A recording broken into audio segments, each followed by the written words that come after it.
Unlike high school, I'm preparing to get good grades.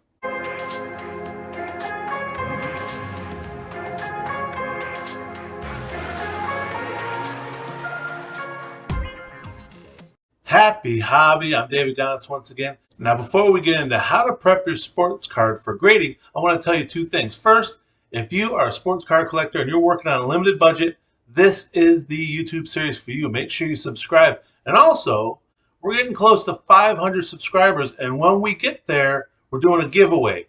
That's right, a YouTube giveaway for 500 subscribers. One of you is going to get a PSA 6 Topps 1965 Frank Robinson graded slab. It's a pretty sweet card. Make sure you find the video in my list. Watch that video, see what you have to do. It's pretty easy. It's not a lot. There's some comments and stuff. Make sure you check it out, though, and get your chance to win that card. All right, so now we're talking about getting your cards prepped to send into a grading company to get it slabbed with a really nice, good grade on there. That's what we're looking for. Now, I've already done videos on why you should grade with SGC or what the difference is between PSA versus SGC. So make sure you check out those videos. And eventually I'm going to do a video on the different grading companies and what I will send to the different grading companies. So you can think about that too as you get ready to send off. Which company you're going to send it off to? I'll do a video on what I do with my cards. So one of the first things you want to do is identify your card. Figure out which card this is that you want to get graded. Then you can check out the comps on that. Check out the comparison prices on that card. So one way to find out, identify what that card is, you can use an app. It's called Center Stage. It's a free app. It basically just has a camera on it. You hold it over your card and it will identify what that card is from what set and basically give you a value on one of the recent sales on it. So you'll know right off the bat what that card will sell for if it's graded. Also, after you've prepped your cards, you want to take a look at it and see what is the expected grade you think you're going to get on this. Grade the cards yourselves first so you have an idea when you look up the comparative prices if it's worth sending in to get graded. If grading a card costs you 30 to 50 bucks, but a PSA 9 or a PSA 10 of this card is 30 to 50 bucks, then is it really worth grading? Just save the card as is and just enjoy it that way. You could put it in a one-touch and display it, or just save it as raw in a top loader. Now, there are instances where maybe it's part of your personal collection, your PC. Maybe you just love this card, this team, or this player. Get it graded. There's no problem with that if you're not trying to resell it afterwards and you just want it graded so you can have it up in your display with the other graded cards you own. There's nothing wrong with that.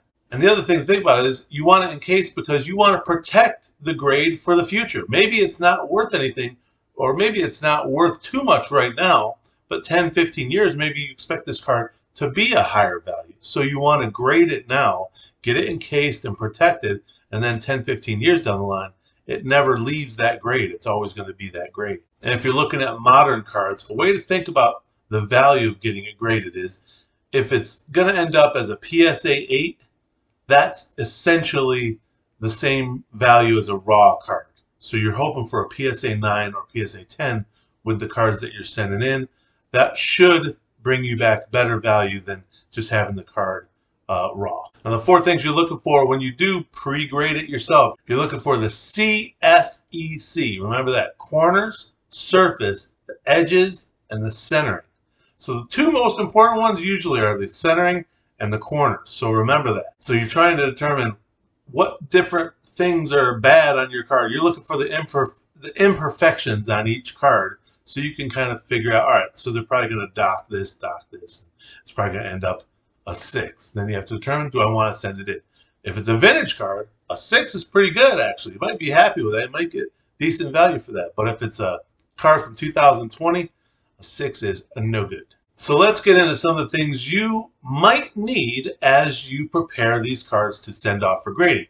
One of the first things is a magnifying glass with a light, like this guy right here. See this? It's got a stand and it sits just like this, and I can look through it and see. You can look at. Oh, what's pimples? Anyways, so you can get this off of Amazon. I'm gonna put links to all of these things in the description so you can find everything pretty much on Amazon that you'll need. in the description of this video. So check those out. And now I'll go into the other things you might need, but I'm going to go to the closer view camera so you can see them a little more up close. All right, so here's the two cards we're going to be preparing to send off for grading. As you see, I have this instead of, so something you want to put down is like a white piece of paper, or in this case, it's a really hard cardboard that I'm using, but you want something that has no give on it so that when you're wiping, it's not like indenting the card into a soft background. So some of the things you also need, like I mentioned, the magnifying glass, the white cardboard, gloves, because you're trying to not leave fingerprints, especially on a card like this, the chromium card, the prism cards. They're so shiny, your little oily thumb on there. Of course, I'm always eating a big bag of chips whenever I'm grading.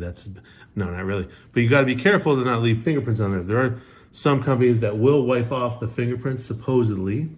You want to get, okay, so yeah, you also want to get a thick card, and I'll show you what you're going to do with that in a second. Get one that's not of much value. Jared Butler, not of much value. Plus, you can see the fabric in this memorabilia card is already squished. It's a white piece. This is a garbage thick card, so have one of those available also, and that's going to help you. I'll show you why. You want to have a pair of scissors. And something else you might want to think about is a centering tool. And this is something I got from Amazon. And again, the link is going to be in the thing below, but in the description of this video. But you set this on top of your card, and you can see the borders and see what kind of centering you have, top to bottom, left to right. And it's actually pretty helpful. So you can check out one of those, get that in the description. Also, of course, you want to get some penny sleeves. Now these, some people, there's a lot of different things. You got penny sleeves like this. You have the card savers, which you'll also want to get. This is a card saver. This is what you're going to end up putting this in. And you think of top loaders, but we're not using top loaders. We're probably taking them out of a top loader in order to put them into the card saver. Another thing you'd like to get is a microfiber cloth like this. Now this is one that I actually got out of, when I bought a pair of glasses, this came with the glasses. So this will do pretty much what you needed to do to wipe off the card. You also want to get a couple pieces of cardboard. Get a couple cardboard pieces, cut them out that are a little bigger than a card saver size, and some rubber bands and some bubble wrap, and we'll get into that in a little bit. But first, we'll go ahead and start doing this. So you get the card, as I said, you want it on a flat piece of paper, move it over. Now, this one has some print lines. I don't think you can see really well, but right along there, some print lines. So it's also a little bit, just a skosh off center, maybe 55, 45 to the right. So I don't expect a 10 on this, but I do expect a 9, and Jordan Poole has been huge. So you want to make sure you wipe from the inside out, never from the outside in, because you don't want to catch an edge and accidentally peel up some paper. So always inside out. Try not to get into that habit because you're going to end up catching an edge. So just forward strokes. And then it's a little tricky with gloves because you don't have the same kind of feel. So you can move it to the edge and then flip it over from that side. Also, another thing I didn't mention is make sure your board is very clean. You don't want to have anything on there that when you're rubbing on your card, it ends up scratching the bottom side of your card at the same time. So we got that one done. We'll go ahead and put this in. Well, first I want to show you another little trick that I've learned that is super ultra helpful. You want to take a penny sleeve. Have you ever had a tough time getting them in penny sleeve without ripping it? What is that? Fuzzy on my scissors. So by doing this, by just clipping that thing right there, now when you go to put the card in,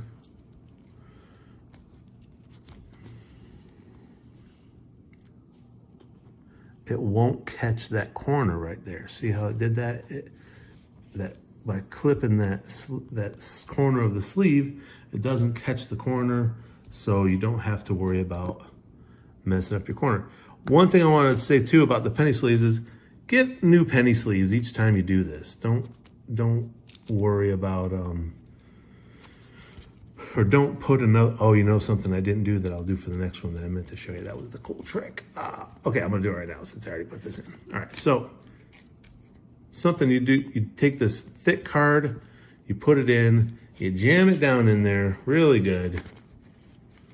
Get both corners, you wanna really squish it in there good. And what it's doing, it's making a little space down there in the pocket by the corners of that card saver. So then you pick your card up, you get it in there, slide it in easy. It should slide in pretty easy. I didn't realize this is a really close-up view, but see how it goes right to the bottom. There was no pressure at all, so that one's good. So I'm gonna set this one off aside, and then we'll do the wander. Yeah, so as I said, you probably already have these in penny sleeves to begin with. Just use this for another card another time.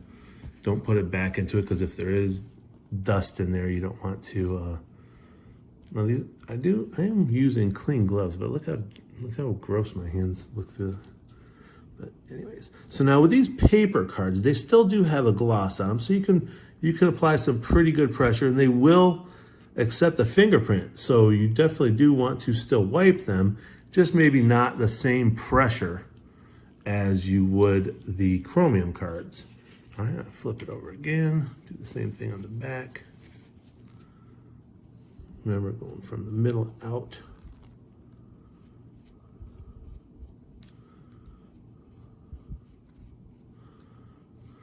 And then you want to flip it over again, or at least just flip it over to pick it up and get it inside a new penny sleeve, which I have to do the old scissor trick again. I'll do that again to show you. So get the scissors in there. And then just snip that corner. So it's ripped there. You can see how it like folds down a little bit right there. All right, get this off the edge, pick it up. All right, again, I'm gonna show you so you see how it goes right into that corner. It doesn't touch the corner at all. Get the pennies, the card saver. Gotta do the trick with the fat card. Go down, squish it down in there really good.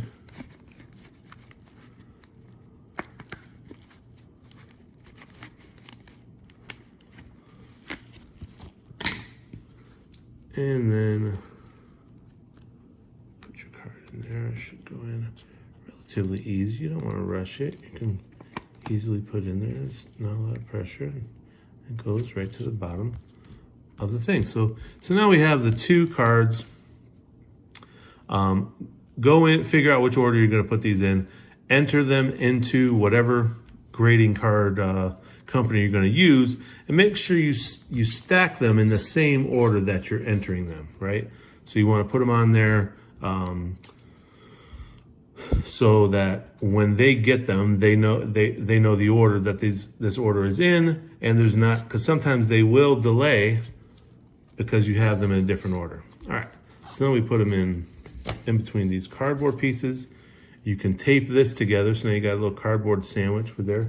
You can tape this together, or you can put rubber band around it. Now the rubber band is on the cardboard. It's not on your cards. You don't have to worry about that. And this rubber band, while it's loose, it's still enough to hold what's in between secure. So that's all set. Now, you would then, you print out a copy of the packing list. I don't have the packing list with me here, of course. I'm just doing this as a generic thing. Print out the copy of the packing list and put it right with the cards. So I would slide that right in there. Once you do that, then you get you some bubble wrap. In this case, I've got a lot here. Now what's cool is when you do get these cards or any cards back from grading, they come with their own bubble wrap and different things that you can then reuse again. All right, so that's what I do, is just kind of recycle it each time. Get some more bubble wrap here. I'll cut some off.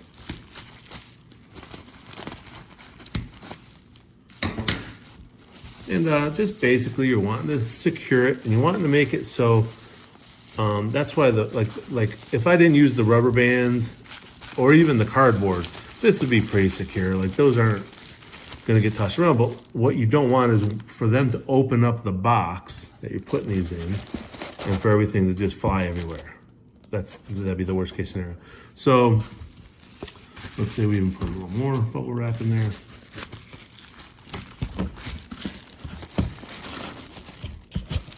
Close it up. And this is just a 400 count box that fits graded cards in there. Now normally you're gonna do more than just 2 cards. You'll want to probably do like 4 or 5 cards, because you've got to send these, you've got to ship these to them. So when you do that, you want to do it with get the most value out of your shipping dollar.